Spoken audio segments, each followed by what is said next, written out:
खुलुमबाय रायजोफोर माने गोदो ओरैबायदि सेंग्रा सिख्ला आरो सिख्लाफ्रा दुइथा आरायथाबाथाय दैफु लानानै थोरसि लथा लानानै जि लानानै ज' दैमा गाथोनाव दुगैहैयोमोन आरो बिदिनो दैमा गाथोनाव दुगैबाय नालाय खेलायलायबाय आमाय जुमाय गेलेनाय दैयाव लोहाबलायनाय बेबायदि गेलेबाय आरो दैफु दोननानै थोरसि दोननानै जि दोननानै बेबायदि गेलेयोमोन आरो दाना बिदि गेलेबाय नालाय बिसोर गेलेगौमानि दैफुआ दै रुगुङाव दोनबायना दै रुगुङाव दोनबाय नालाय दैफुआ गोजावलांबाय दाना गोजावलांबाय दैफुआ गोजावलांदों आयै लोगो दैफुआ गोजावलांबाय दाना मा खालामबावनांगौ जाखो आयै हाबाब आंथ' रायजासिगोन दैफुआ गोजावलांबाय ओरै जाबाय आरो हाबाब लोगो दैफुआ गोजावलांबायबा अबाव मोनबावनो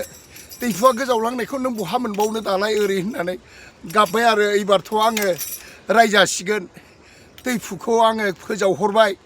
आंथ' रायजाखासिगोन ओंखामानो मोनजानाय नङा आङो ओरै होननानै जि दुखु खालामबाय आरो लोगोफ्रा थखननाखि बेखौ खुसि खालामनोसै आरोखि माने मेथाइ दोंसे खननोसै आरो बिसोरो लांबाय लोगो दैफुआ गोजावलांबाय लांबाय लोगो दैफुआ गोजावलांबाय दानिया बोरै मोनबावनो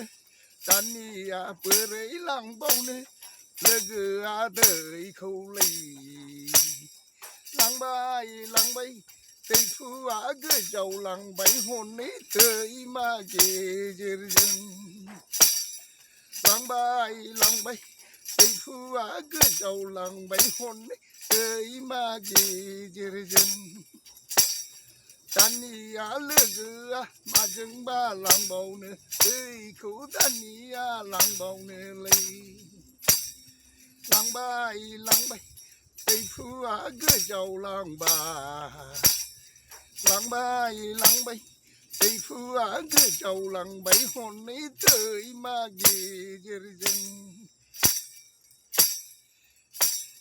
बेबायदि मेथाइ खननानै बिलोगोखौ